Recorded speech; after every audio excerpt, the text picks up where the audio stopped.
이 시간 하나님께서 우리에게 주시는 말씀은 호세아 14장 1절로 9절까지입니다. 구약 성경 1268면에 있습니다. 호세아 14장 1절에서 9절까지의 말씀입니다.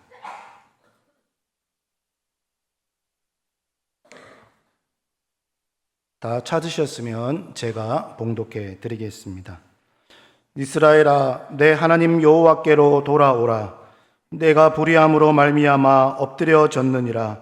너는 말씀을 가지고 여호와께로 돌아와서 아뢰기를, 모든 불의를 제거하시고 선한 발을 받으소서. 우리가 수송아지를 대신하여 입술의 열매를 주께 드리리이다. 우리가 아수르의 구원을 의지하지 아니하며 말을 타지 아니하며 다시는 우리의 손으로 만든 것을 향하여 너희는 우리의 신이라 하지 아니하오리니 이는 고아가 주로 말미암아 공유를 얻음이니이다 할지니라. 내가 그들의 반역을 고치고 기쁘게 그들을 사랑하리니 나의 진노가 그에게서 떠났음이니라. 내가 이스라엘에게 이슬과 같으리니 그가 백합화 같이 피겠고 레바논 백향목같이 뿌리가 박힐 것이라. 그의 가지는 퍼지며 그의 아름다움은 감람나무와 같고 그의 향기는 레바논 백향목 같으리니 그 그늘 아래에 거주하는 자가 돌아올지라. 그들은 곡식같이 풍성할 것이며 포도나무같이 꽃이 필 것이며 그 향기는 레바논의 포도주같이 되리라. 에브라임의 말이 내가 다시 우상과 무슨 상관이 있으리요 할지라. 내가 그를 돌아보아 대답하기를, 나는 푸른 잣나무 같으니 내가 나로 말미암아 열매를 얻으리라 하리라. 누가 지혜가 있어 이런 일을 깨달으며 누가 총명이 있어 이런 일을 알겠느냐. 여호와의 도는 정직하니 의인은 그 길로 다니거니와 그러나 죄인은 그 길에서 걸려 넘어지리라. 아멘. 오늘 말씀을 생각하면서 한번 따라하겠습니다. 온전히 하나님 아버지께로 돌아오겠습니다. 아멘. 오늘 본문의 저자 호세아는 이 북이스라엘 출신으로 BC 700년 중반기에 이스라엘 왕 여로보암 2세 때부터 부름을 받아서 이스라엘의 마지막 6왕을 거치면서 약 40여 년간 활동한 선지자입니다. 오늘날 호세아에게 하나님은 도무지 이해할 수 없는 명령을 내리시는데요. 너는 디브라임의 딸 고멜에게 장가를 들라 그랬습니다. 그런데 안타깝게도 고멜은 이 소문난 창녀였습니다. 선지자, 오늘날로 말하면 목회자에게 너 창녀하고 결혼하라 이렇게 주님께서 명령을 하신 것이죠. 이에 호세아는 순종하여서 엄난한 고멜과 결혼을 하였지만은 고멜은 결혼 후에 여전히 외간 남자와 눈이 맞아서 바람이 나게 되죠. 그것도 한 번이 아닌 3번이나 외간 남자와 배다른 아이를 낳게 되는데 그 아이들이 로함과 로암미, 이스라엘. 이 음란한 고멜이 바로 이스라엘 백성이다라는 거죠. 이스라엘 백성들은 남편 하나님을 버리고 바알을 비롯하여서 가나안 신들을 섬기고 또한 세상의 쾌락을 남편으로 삼는 영적인 간음을 범하였다는 상징으로 하나님께서 호세아에게 고멜과 같은 음란한 여인과 결혼하라 이렇게 말씀하신 거죠. 그런데 이것은 하나님의 본심은 아닙니다. 하나님의 본심은 이스라엘을 향한 사랑이고 그 사랑이 이스라엘 백성들이 알아서 다 하나님께로 돌아오기를 원하는 것입니다. 그래서 지금 하나님은 이스라엘이 완전히 멸망하지 않고 여전히 돌아오기를 기다리는 것, 이게 하나님의 마음인 거죠. 1절 상반절에 보면은 이스라엘아 내 하나님 여호와께로 돌아오라 이렇게 말씀하는데요.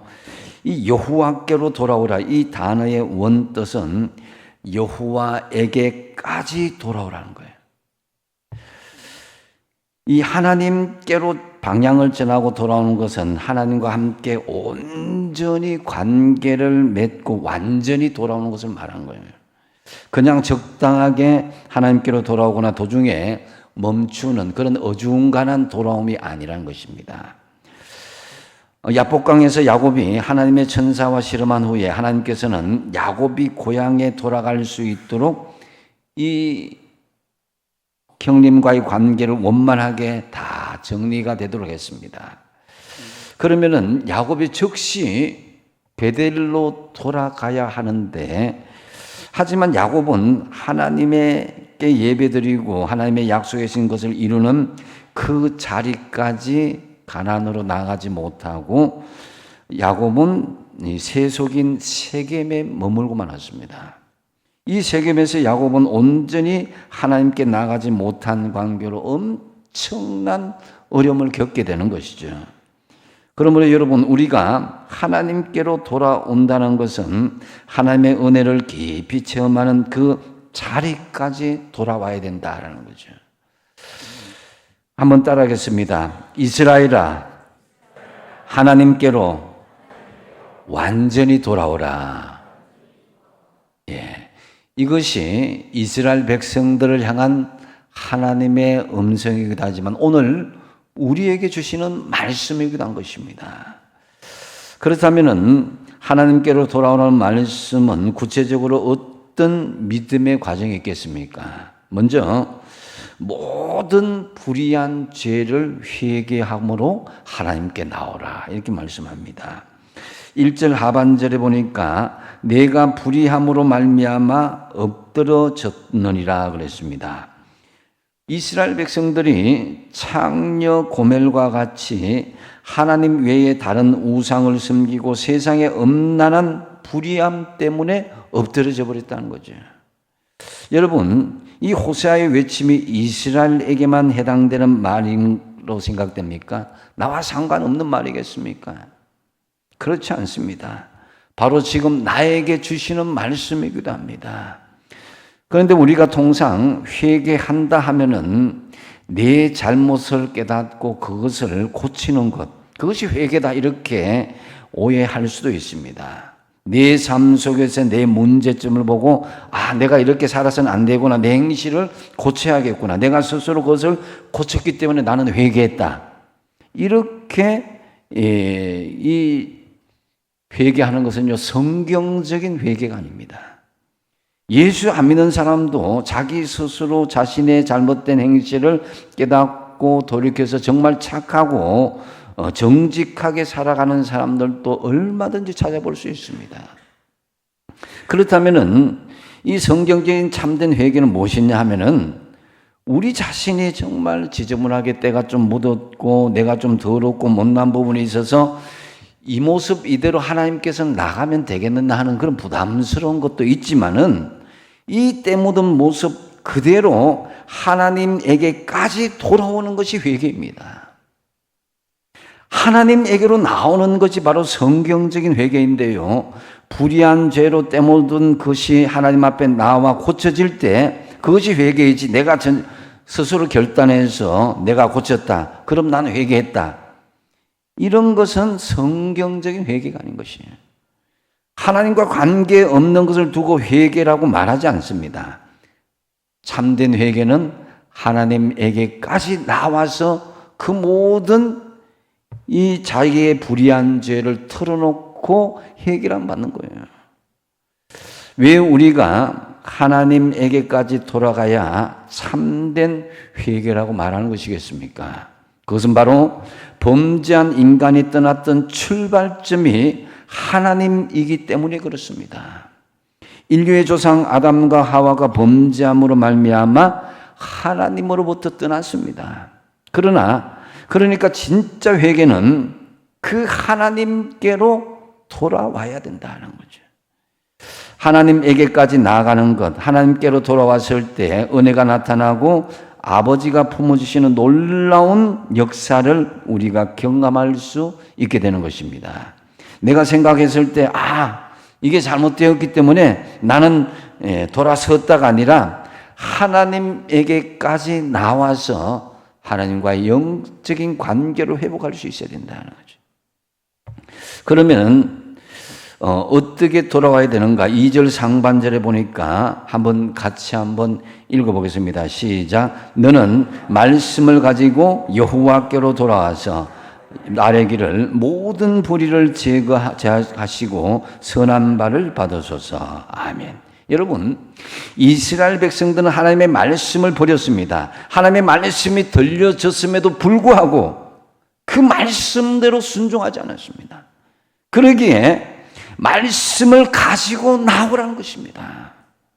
말씀에 근거해서 자기의 삶이 돌아서고 하나님께로 나올 수 있도록 너는 말씀을 가지고 여호와 앞에 돌아오라. 이런 것입니다. 말씀이 없으면은 잠시는 회개하는 것처럼 보이지만은 금세 죄의 관성으로 돌아가고 마는 것입니다. 2절 하반절에 보면은 우리가 수송아지를 대신하여서 입술의 열매를 주께 드리리이다 그랬습니다. 이 수송아지는 형식적인 예배, 보여지는 예배, 이것을 대신해서 정말 그것을 보내는 것이 아니라 너희가 하나님께 나오라는 거예요. 나올 때에 입술의 열매를 하나님 앞에 구체적으로 드리라는 거예요. 소나 양이나 암소 제물을 가지고 돌아오는 것, 그것을 끝내는 것이 아니라 하나님 아버지 제가 잘못했습니다. 하나님의 은혜로 나를 받아주십시오라고 고백하면서 구체적인 회개로 이어져야 된다는 거죠. 그것이 무엇입니까? 3절 말씀에 보면은 우리가 아수르의 구원을 의지하지 아니하며 말을 타지 아니하며 다시는 우리의 손으로 만든 것을 향하여 너희는 우리의 신이라 하지 아니하오리니 이는 과가 주로 말미암아 긍휼을 얻음이니이다 할지니라 그랬습니다. 이 무슨 말인지 하면 먼저 아수르의 구원을 의지하지 않겠다. 이건 바로 사람을 의지하지 않겠다는 것입니다. 정말 아수르가 의지할 만한 대상이었겠습니까? 이스라엘 백성들에게?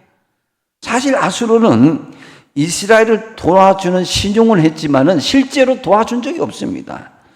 오히려 자기들이 의지했던 아수르에 의해서 점령당하고 결국 멸망을 당하고 말았던 것입니다.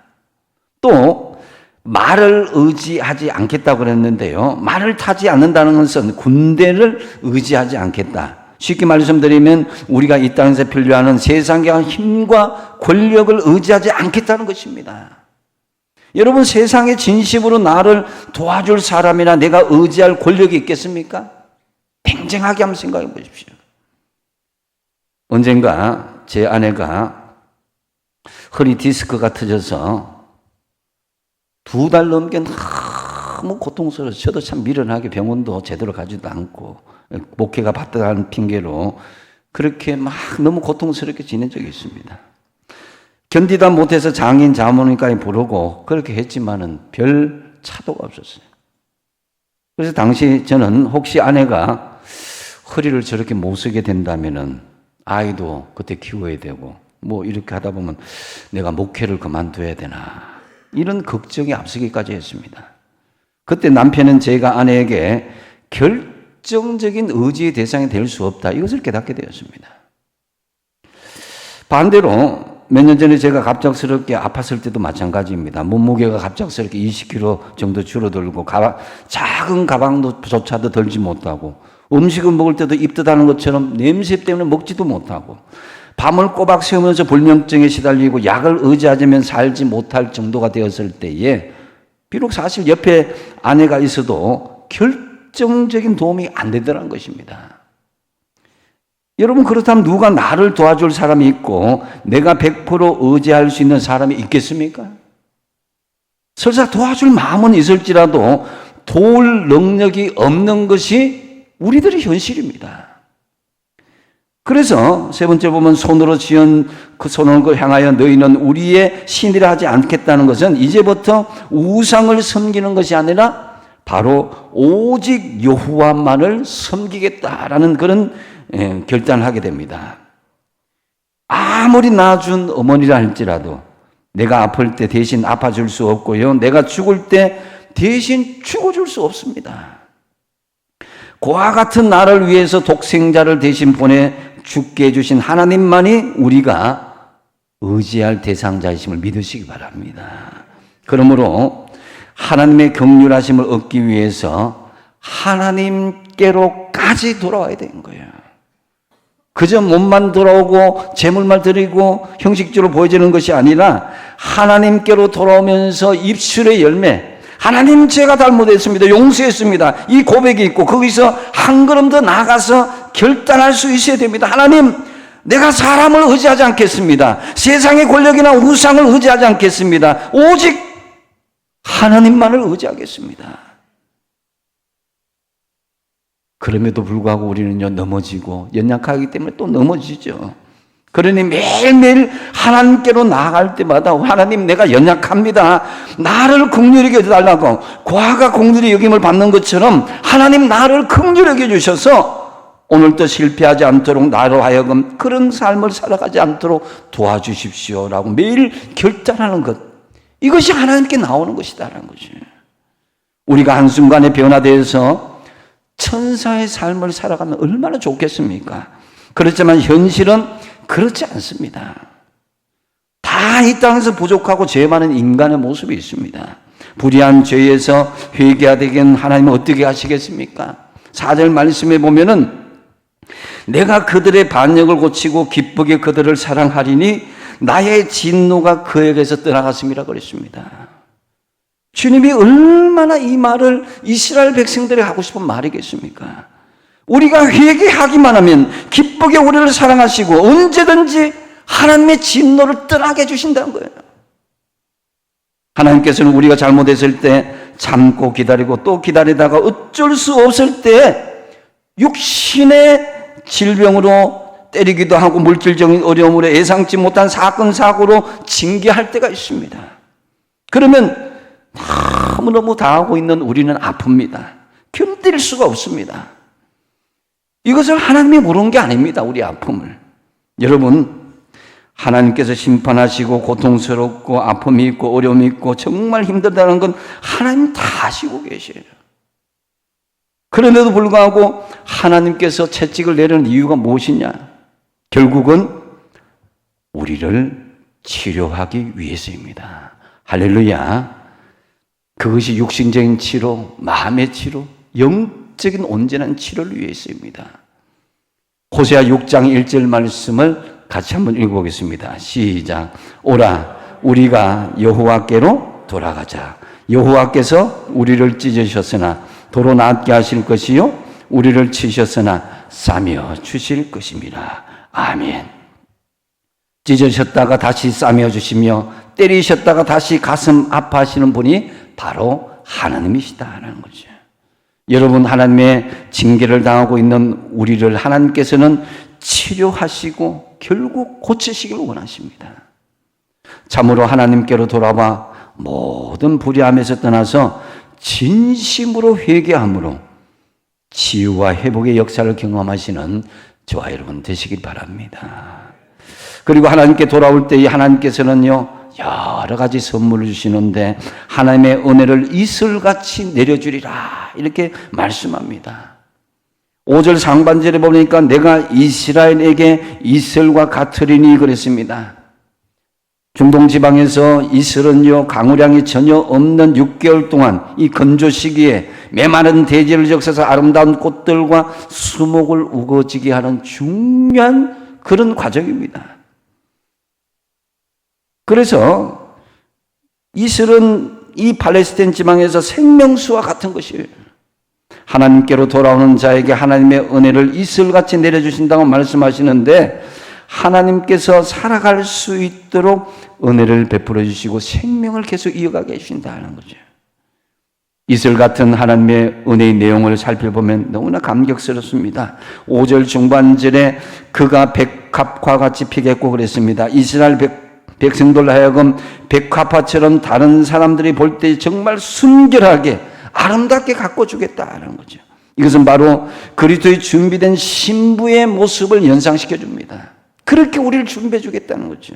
또 5절 하반절에 보면 레바논 백향목같이 뿌리가 바뀔 것이라. 뿌리가 깊이 내려진 나무는 어떤 가뭄이 와고 어떤 고난이 와도 결코 흔들리지 않고 견고하게 그 자리를 든든하게 지켜나가는 것이고 능히 모든 어려움을 극복할 수 있게 해준다는 거죠.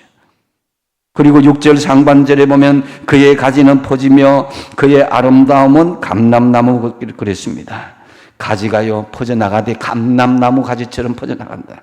감람나무는 뿌리가 깊으면 깊을수록 더욱더 가지가 널리 퍼져나가고 사시사철 열매를 맺는 나무로서 아름다움과 영광, 장수, 명예와 권세를 상징하는 것입니다. 하나님의 이슬 같은 은혜를 받은 사람은 이와 같이 영적인 열매를 많이 맺게 된다는 거죠. 6절 하반절에 보면 그의 향기는 레바논 백향목 같았다 그랬습니다. 레바논 백향목은 아주 견고하고 단단한 나무로 아름답고 진한 향기를 내는 것입니다. 이것은 하나님의 은혜를 입은 성도들의 모습을 말하는 것이죠. 그래서 하나님께로 돌아올 때 영적으로 견고해지고 하나님 앞에 아름다운 향기를 바라는 은혜를 이슬처럼 내려주신다는 거죠. 그래서 7절 말씀 같이 한번 읽어보십니다. 7절 말씀 시작. 그 그늘 아래에 거주하는 자가 돌아올지라. 그들은 곡식같이 풍성할 것이며 포도나무같이 꽃이 필 것이며 그 향기는 레바논의 포도주같이 되리라. 아멘. 여러분, 그 영향력이 커져서 주님 앞으로 돌아오는 자들이 그 한 사람을 통해서 많이 많아지게 되고 또 풍성하고 포도나무같이 꽃이 피고 향기가 레바논의 포도같이 된다는 것은요, 회복된 이스라엘의 삶이 단순히 자신의 삶에서만 그치는 것이 아니라 그것이 차고 넘쳐서 주변의 이웃들과 이방의 모든 나라까지 이르도록 하나님께서 그렇게 향기가 돼서 퍼져나가겠다. 복음이 그렇게 퍼져나가는 걸 이야기하는 거죠. 8절 말씀에 에브라임의 말이 내가 다시 우상과 무슨 상관이 있으리요 할지라 내가 그들을 돌아보아 대답하기를 나는 푸른 잣나무 같으니 내가 나로 말미암아 열매를 얻으리라 하지라 그랬습니다. 이제 하나님의 은혜를 받은 이스라엘 백성들, 에브라임이 나는 우상과는 이제 아무런 상관없이 하나님 앞에 정말 하나님의 은혜를 받은 이슬처럼 지냅니다. 이렇게 할 때에 은혜 받은 하나님께서 에브라임에게 내가 그들을 죽게 해줄 것이다. 이렇게 응답하는 거예요. 하나님은 무성한 잣나무 같이 서서 이스라엘에게 생명의 열매, 구원의 열매를 주신다라는 거죠. 그러므로 여러분, 하나님께로 온전히 돌아오시는 은혜가 있길 바랍니다. 삶의 질을 위해서 세속의 무의미한 투자에 그런 것에 얽매이지 마시고 하나님의 관계를 먼저 회복하십시오. 그러면 하나님께서는 우리의 패역과 죄악을 고치시고 이슬 같은 은혜를 내려주실 것입니다. 하나님께로 돌아오므로 이러한 이슬 같은 은혜가 저와 여러분에게 넘치시길 바랍니다. 그러면 하나님께로 돌아온 후에 우리가 어떻게 살아야 될 것인가? 바로 정직한 의인의 길로 나아가라고 말씀하고 있습니다. 이는 우리의 온전한 믿음의 결단이요, 결단한 우리의 모습이 이렇게 나가야 된다는 거죠. 9절 말씀 같이 한번 읽어보겠습니다. 시작. 누가 지혜가 있어 이런 일을 깨달으며 누가 총명이 있어 이런 일을 알겠느냐. 여호와의 도는 정직하니 의인은 그 길로 다니거니와 그러나 죄인은 그 길에 걸려 넘어지리라. 아멘. 이것이 호세아서의 결론입니다. 호세아는 정직하고 옳은 하나님의 말씀을 받았다면 그 말씀대로 순종하고 정직하고 옳은 길로 나아갈 것을 결단하고 촉구하고 있는 거예요. 여러분, 지금 우리나라가 역사 이래로 이처럼 오랫동안 평화로운 시기를 보내고 이처럼 잘 살고 부유한 때가 없었다고 합니다. 우리는 오늘날 현대인들 보면 돈 많은 사람들을 욕하면서도 또 막상 우리 자신도 많은 돈을 벌고 싶어서 정말 열심인 것을 볼 수가 있습니다. 돈이 있으면은 할 수 있는 건 참 많죠. 오늘 말씀처럼 하나님께 값비싼 수송아지를 바칠 수가 있고, 그리고 세상에 나가서 내가 원하고 내가 마음에 끌리는 대로 뭐든지 할 수 있는 그런 부분들이 있습니다. 그러다 보니까 어떻게든지 돈을 벌어서 잘 사는 것, 오늘날 많은 사람들이 그것이 절대 선이 되고 있습니다. 못 사는 사람 실패하는 사람이요, 잘 사는 사람 성공하는 사람이요, 이렇게 오해하고 있는 거예요. 요즘 매일 뉴스를 보면은 많은 부분이 차지하는 것이 바로 경제 뉴스입니다. 온 나라가 지금보다 더 잘 살길 원하지만 나라가 못 살게 되면 정권도 무너지고 아주 폭동도 일어나고 정말 어떻게 될 것 같은 분위기입니다. 이만큼 잘 먹고 잘 살면서도. 근데 여러분, 바로 호세아 선지자가 활동을 시작할 때가 경제적으로, 군사적으로, 정치적으로 최전성기란 것입니다. 그런데 30년 정도 지나서 나라가 아수르에 의해서 망하게 될 점까지 계속 호세아는 부르짖으며 이때라도 하나님께로 돌아오면 늦지 않다는 것입니다. 망하지 않을 수도 있다는 것입니다. 그런데 현대인들을 보시면은 돈 많고 부유하면 영락없이 어떻게 됩니까? 음란에 빠지고 육체의 쾌락을 쫓는 것을 볼 수가 있습니다. 육체의 쾌락, 현재의 쾌락에 부족해서 점점 더 자극적인 쾌락을 쫓아다니고 더 새롭고 즐거운 쾌락을 쫓아다니는 것을 볼 수가 있습니다. 그러면서 결국 하나님을 멀리하게 되죠. 우리는 이 코로나를 지나면서 경제는 크게 하락하지 않았습니다만은 영적인 모습을 보면 급격하게 하락하는 것을 볼 수가 있습니다. 하나님 중심, 성전 중심, 신앙 중심의 삶에서 어떻게 지금 되어지고 있습니까? 지금 우리나라가 급속하게 경제가 발전한 그만큼 쾌락과 풍요로 쫓아가는 이 바알실 숭배도 급속하게 퍼져나가고 있습니다. 그렇다면 이런 풍요와 쾌락으로 우리의 행복 주소가 정말 높아졌습니까? 오히려 마음과 영은 더 공허해지는 것이 사실이 아닙니까? 지금 우리나라는 호세아가 피를 토하며 회개를 외쳤던 여로보암 2세 시대에 부정하고 정말 부강하고 풍요로웠던 그때가 아닌가 싶습니다. 그래서 지금 지혜와 총명을 총동원해서 호세아의 경고를 심각하게 듣고 깨달아야 될 때가 아닌가 싶습니다. 나라가 부강한 것, 내가 부유한 것이 절대 좋은 것만이 아니라 정말 내가 예수 잘 믿는 환경, 하나님께 언제든지 나와서 회개와 기도와 찬양, 예배를 드릴 수 있는 환경이 있는 것, 이것이 하나님께서 주신 축복의 환경이 아니겠습니까? 아무리 경고해도 듣지 않는 이스라엘 백성들 결국 망하고 말았습니다. 언제든지 호세아의 외침을 듣고 이스라엘은 하나님께 돌아와 정직한 의인의 길로 나아갔다면 망하는 길만은 피할 수 있었습니다.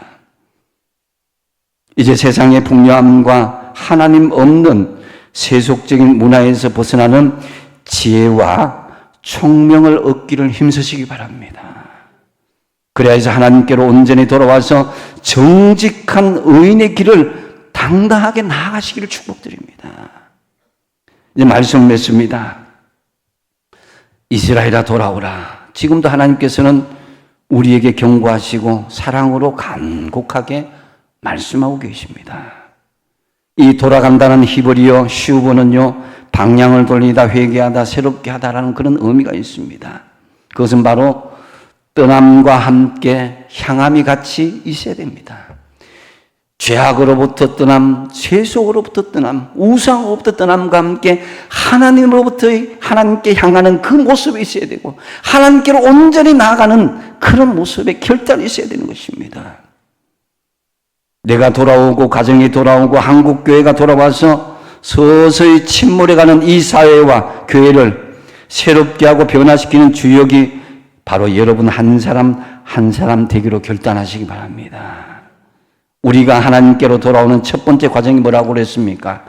모든 불의한 죄를 어떻게 하라고요? 회개하는 것입니다. 불의함에서 떠나 진심으로 회개함으로 치유와 회복의 역사를 경험하도록 하십시오. 남들이 보지 않는다고, 남들이 알지 않는다고 하나님 모르시는 거 아닙니다.